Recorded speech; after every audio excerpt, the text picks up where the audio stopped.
Hello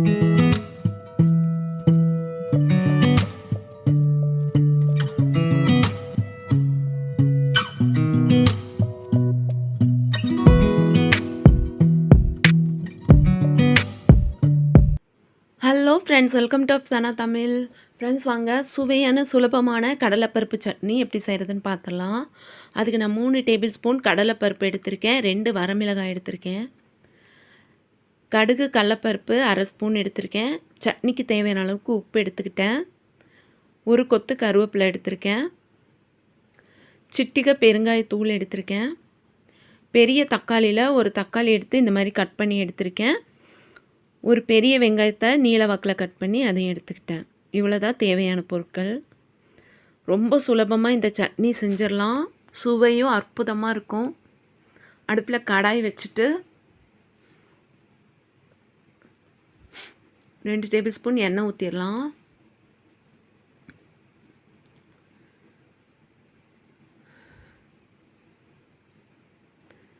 எண்ணெய் லைட்டாக காஞ்சதுமே கடலைப்பருப்பு ஆட் பண்ணிடலாம்.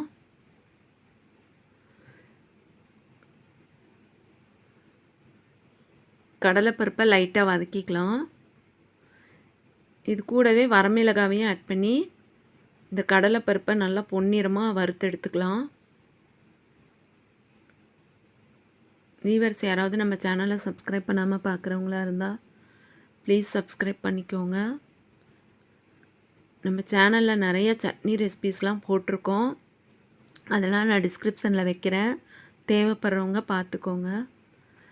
இப்போ இந்த கடலைப்பருப்பை நல்லா பொன்னிறமாக வறுத்துட்டேன். அதை அப்படியே எண்ணெயை வடித்து விட்டுட்டு எடுத்துடலாம். அதே எண்ணெயை தான் நான் இப்போ மறுபடியும் பயன்படுத்துகிறேன். அதே கடாயில் பெரிய வெங்காயம் நீல வாக்கில் கட் பண்ணதை ஆட் பண்ணி நல்லா கண்ணாடி பதத்துக்கு வதக்கிக்கலாம்.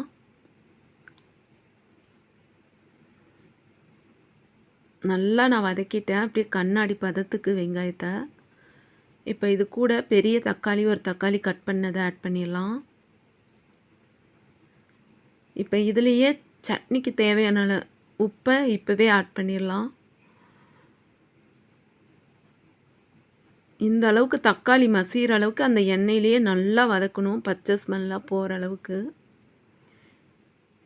அவ்வளோதான், போதும். அடுப்பை ஆஃப் பண்ணிவிட்டு இப்போ ஆற வச்சிடலாம்.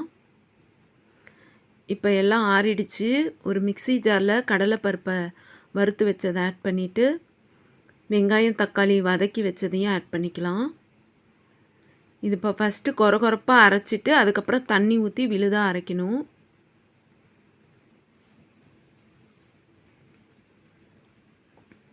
நான் போய் அரைச்சிட்டு வந்துடுறேன். நான் இது மாதிரி அரைச்சிட்டேன். இப்போ இது ஒரு கிண்ணத்தில் எடுத்துடலாம். இந்த சட்னி மஸ்ட்டு ட்ரை பண்ணுங்கள். செஞ்சு பார்த்துட்டு எப்படி இருந்ததுன்னு கமெண்ட்ஸில் சொல்ல மறக்காதீங்க. அவ்வளோ சுவையாக இருக்கும். இப்போ அதே கடாயிலேயே 1 ஸ்பூன் எண்ணெய் ஊற்றிக்கலாம்.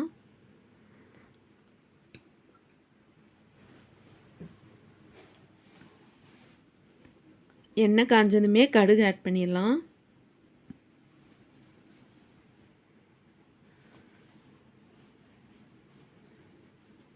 பாருங்கள், சட்னி ரெடியாக இருக்குது. தாளித்து கொட்டிட வேண்டியது தான், அவ்வளோதான். கடுகு பொரிஞ்சதும் ஒரு கொத்து கருவேப்பிலை, சிட்டிகை பெருங்காயத்தூள் ஆட் பண்ணிவிட்டு தாளிப்பை சட்னியில் கொட்டிடலாம்.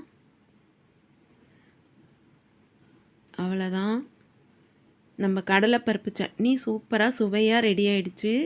எவ்வளோ ஈஸியாக செஞ்சாச்சு பார்த்தீங்களா? மஸ்ட்டு இந்த ரெசிபி ட்ரை பண்ணுங்கள், அவ்வளோ டேஸ்ட்டாக இருக்கும். ரெசிபி பிடிச்சிருந்தால் வீடியோக்கு லைக் கொடுக்க மறந்துடாதீங்க. இன்னொரு இன்ட்ரெஸ்டிங் ரெசிபியோடு நான் உங்களை மீட் பண்ணுறேன். தேங்க்ஸ் ஃபார் வாட்சிங். பாய்.